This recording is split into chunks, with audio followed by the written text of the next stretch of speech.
Hordoftoota fi kabajamtoota sanyii mootii irra jirtu nagaa keessanii ሰላም እየተከበራችሁ የሰኝii mootii ቤተሰብ እንዴት ናችሁ? እንኳን በሰላም ወደ ቤቴ መጣችሁ። ሰብስክራይብ ላይክ ሼር አድርጉ እንዳትረሱ ማለት ነው። እና jechuudha hordoftoota kabajamtoota kiyya baga karaa mana kiyyaa dhuftanii like share gochuu indegeetina isiniin jedha. Har'a jechuudha wanta isinii qabadhee dhufee waan xiqqoo ishii jechuudha itti yaadee injira miti yaada keessallee nama galchuudha jechuudha. Kan inni isiniif qabadhee dhufee maalidha innillee yoo jettanii hordoftootaa fi kabajamtoota kiyya yeroo ammaa kanatti jechuudha of ajjeessuun injira miti sodaachisaa ta'ii ani waan isaatiyyuu hin beeku jechuudha. Lubbuun teenya tuni qaaliidha beetanii qaaliidha jechuudha. Amaana rabbiin nutti kenneedha. Lubbuu teenya tana amaana rabbiin nutti kenneedha jechuudha. Hanga nurraa fudhatutti hanga rabbiin dhufee jechuudha amaana ofii nurraa fudhatutti nutu eeguu qabaa jechuudha. Rabbii gaditti beetanii anaa jechuudha hunduu dhufee ofin ajjeesaa anillee karaan kiyya karaa boonitii karaan kiyya karaa boonitii boonii jechuudha beetanii hin beekullee lana garaachilaa jechuudha. Ani boonii hin beeku ishumaan beekuan dhugaa waan nama garramu keessaa tokkokkii kana akka lukkuu caaraa oola. Facebook kana keessa deemaan oola. Facebook baay'ee fayyadamu ani YouTube'dha. YouTube kana keessa deemaan oola guyyaa takka ishii argeen beeku jechuudha. Mana eenyu maqaan ishii Moonetiitti gizee wayii interview wayii godhanii hin dhaggeeffanne isaayyuu jechuudha. Hin dhaggeeffanne nan bahe hin beeku ishii waan ta'eef hin beeku beektanii annama hin beeku baay'eetti jechuudha. Argeetuma hin beeku waan isin garramu keessaa dammoo seenaa ishii minaamina gizee haasaan dhugaa baay'ee garaa nama nyaatan isiniin jedha. Ingidii namni of ajjeesi jechuudha jannatallee hin galu jedhanii ingidii kan beeku rabbuma jedheetii yaada'anii akka kiyyatti jechuudha. Garuu jechuudha amantii kiristaanallee islaamallee irratti namni of ajjeesi jannata seenudhanii nuti immoo iyyuu kaa rabbii warra jannataa godhu jenna wanta goonu tokko iyyuu hin jiru. Inna rabbitu beeka san jechuudha. Beetani hojii rabbiiti. Rabbiin jechuudha jannata seessuu danda'a dhiisullee danda'a. Nuti ifarannu hin beeknus jechuudha. Kuni hojii waaqatiin isiniin jaa hordoftoota kiyya. Asumaanuu biyyi tun hin bareeddu. Biyyi tun eessamee warri beektan koomentii jalatti xaal godha. Inna jechuudha hojii waaqayyooti hojii rabbiiti. Wanti nuti beeknu tokko saatiyyuu hin jiru. Jannata seenu abbaa azaaba seenu rabbitu beeka jechuudha. Innaa kanaafuu akkasin isiniin jaa hordoftoota kiyya. Innaa akkasii rabbii waan hundaafuyyuu dhiifama ishiidhaaf haa godhu. Rabbiin lubbuu ishii haa boqachiisuun isiniin jaa hordoftoota kiyya. Dhugaa rabbiin ibidda ishii seessisini. Ibiddallee seentoo jiraatte rabbiin keessaa ishii haa baasu. Rabbiin baqaa hin jiraa miti. Rabbiin boqonnaa lubbuu ishiidhaaf haa kennu. Jannata ishii haa seessisuun isiniin jaa hordoftoota kiyya. Annaa kanarraan itti aansee dammoo ishiin jechuudha jireenyi itti ulfaachuu danda'a. Waan ishiirraa kanaan gahe jechuudha rabbiin tokkichaa beeku nuti hin beeknu. Wooma rakkatteeti ishiin jechuudha kan lubbuu ishiit irratti kana murteessuu dandeesse. Garuu ta'ullee jechuudha beetanii ishii laaltanii ofin ajjeesa maaliyyoodha dhiirri dubartiin karaan kiyyallee karaan kiyyas karuma ishiiti maaliyyoodha akkasii kun sheemidha iyyuu dhiirri faanti keessayyuu sheemni sinaa qabu waan akkanaa kana haasa'u dhugaa innaa jechuudha waan akkanaa dhiisa isiniin jedha. Kun sheemidha jechuudha. Sheemi guddaadha. Namni tokko of ajjeese atis of ajjeesuu qabdaa miti. Beetanii lubbuun amaanaadha. Ishiin ofiifuu duuti maa ofuutii jedhan mammaaksa Oromootiin natti fakkaata. Kana gochuu sirrii miti jechuudha. Sirrii miti. Aga addunyaa tanarra rabbiin nu jiraachise. Beetanii fatanaan ilma namaa kanarra hin gaha. Fatanaa waa hedduutu sirra gaha jechuudha. Rabbiin dammoo jechuudha fatanaa kana waan nuti hin dandeenye rabbiin nuuf hin kennu. Wantuma nuti dandeenyu wantuma nuti injiraa miti dhaabbannee keessa darbuu dandeenyudha malee kan rabbiin nu kennu wanta nuti hin dandeenye rabbiin nurra hin kaa'u jechuudha. Beetanii rabbiin nurra hin kaa'u. Innaa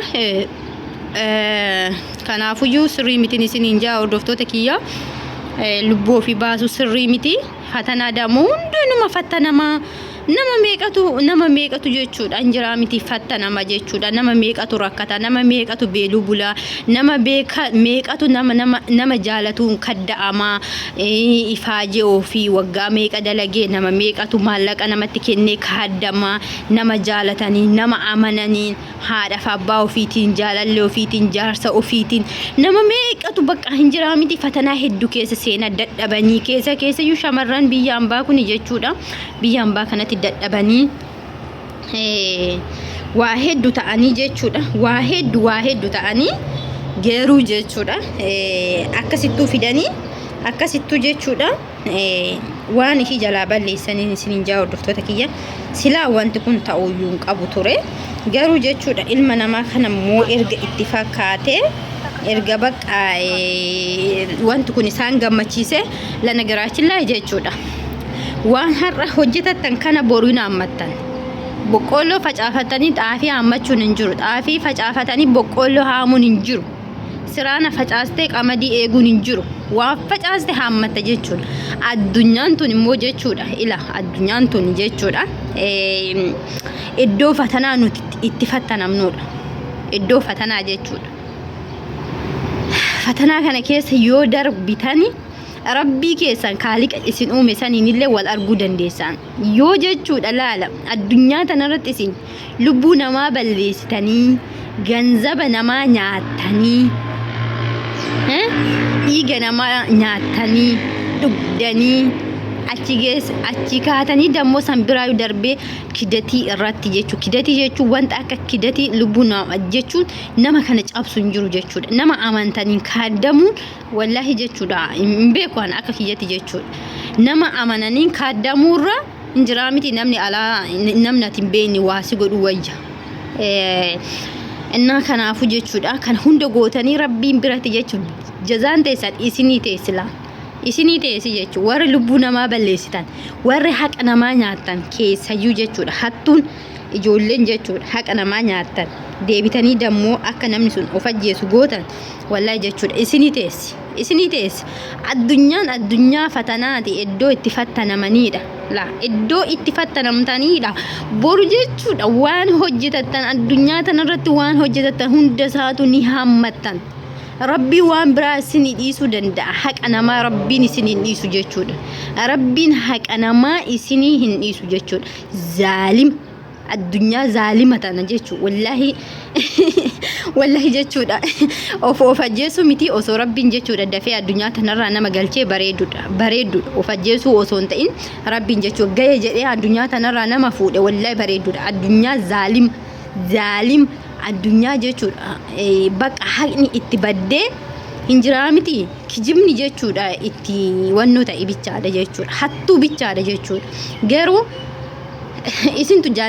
isintu ibidda qiyaamaatiin guutame ibidda qiyaamatiif seentan jechuudha sirrii miti kun jechuudha ila addunyaa kanarratti beelaa rakkadhaa dhabaa karaara bulaa isinitti haaroobu isinitti qorru isinaa tuffatanii nama tuffatamaa ta'a addunyaa tanarratti jechuudha isinii galee boru garuu jechuudha rabbii keessan biratti jechuudha isin cafee jaannata keessa seentanii jechuudha gini jechuudha la haqa namaa nyaatanii jaannata galuun hin jiru haqa namaa nyaatanii jaannata galuun hin jiru kun jechuudha hin jiru haga abbaan sun dhiifama isinii godhutti hin jiru kun hin jiru jechuudha amantii kamirrallee haqa namaa nyaatanii jaannata seenanii hin jiru jechuudha haqni namaa bakka kamittuu jechuudha beetanii bakka kamittuu haga abbichi sun dhiifama isinii godhutti chigirno warri haqa namaa nyaatan haqa namaa ofirraa deebisa hattuudhaan jechuudha hattuu kanarraa hin deebitanii dammoo warroonni of ajjeesni jettan kun hin himatanii dammoo of hin ajjeesan nuti akka beenutti jechuudha himatanii koottaa na dhaqqaba maalii jechuun kun irraa na buusa'ii jechuudha yoo sheexaan isinitti dhufee jechuudha taraachumaan malee as dhuftaniitillee ni mina miidiyaa kanarratti illee maxxasinaa viidiyoo illee waraabina bakka mataan nu dhukkube rabbi mataan nu dhukkube nama du'e ilaalaa booyaa maal abboo inni akkasin isiniin jedha viidiyoo illee waraabina dhokadhaati achumaan badaa jechuudha achumaan badaa malee as baatanii barumsa maal waan gaarii kam silaa waan gaarii kam hojjettanii miti waan gaarii kam isinirraa barra keessayyuu warroonni jechuudha fooloo gurguddaa qabdan kun 200,500 achii ol miliyoona jala deemtan tuni ani fooloon keessan guddate kan isin ordofullee warii isin immoo warri fooloo gurguddaa kun jechuudha wariiyyuu miti maal isiniin jedhuyyuu abboo maalidhaayyuu wariin illee bara jechuudha wariin bara yin beeka bakka itti galu beeka mana ofiin irraafatu nama isaan nyaachisee obaasillee dagatu beektani warii miti kun maal booyyeedha jechuudha booyyee irra caalan keessanii booyyeedha la booyyee jalammoo jechuudha titiisatu yaa beektani titiisni yaatu tun immoo laal maal booyyeerraa maal baratarree booyyee yoo argitan jechuudha dhoqqee keessatti faa kufa dhoqqee nyaate isbeelee kana walii gadi oofa booyyee yoo beektan booyyee jechuun maal jedha asaama jedhamunatti fakkaata booyyee fi asaamaa mee laala jechuudha anteelijinni dhallaare hizee tokko argeetillee beeku garuu jechuudha isbeelee kanarraan dhabamu dhoqqee kana keessatti faa kufa jechuudha laa argite warroonni fooloo gurguddaa qabdan kun isin asaamaa yookiin booyyeedha jechuudha la kan isin jala yaa'ummoo titiisa jechuudha titiisni keessanii isin jala maal barataa waa'ee badii barataa jechuudha osoo isin waan gaarii barsiistanii waan gaarii baratu titiisni immoo maal waan gaarii barataree silaa booyyeerraa waan gaarii baratanii hin baratan jechuudha annaa kanaafuu rabbiin jechuudha beekumsa illee isin haa kennu jedha beekumsa malee wannu argattan beekamtii argattan beekumsa tokko malee jechuudha qubeeyyuu sirreessanii barreessuun beekanii gini jechuudha beekamtii argatanii bakka hoolonni achi jala yaatee irraa baratanii of ajjeesna jetti jechuudha kana kiyyatti warri of ajjeesna jettanii miidiyaa kanatti asin dhufina ayin isiniin jedha maaliif sammuun nun dhukkubsina fakkeenyaaf nama argineen beennu judduu yoo jedhan garaa nama nyaata waan ta'eef hin boonyaa sammuun nu dhukkubaa jechuudha boo'uun barbaaduwan akka kiyyatti jechuudha innaa kanaafuu asin dhufina ayin isiniin jedha kana fakkaata warri jechuudha yaadni kiyya isinitti tolee yaada kiyya deeggarta subscribe share like godha isiniin jedha asumaanu jechuudha hin daganne biyya tana warri beeytan iddoon tuni iddoo maali akka taate bakka kam akka taate warri beeytan jechuudha koomentii jalatti naa barreessa isiniin jedha like share naaf godha warri na deeggartanii warri jechuudha yaadni kiyya kun isinii ta'e warri yaadni kiyya isiniin ta'in dammoo kutaana jala hin barbaadu jechuudha innaa akkasin isiniin jedha hordoftoota kabajamtoota kiyya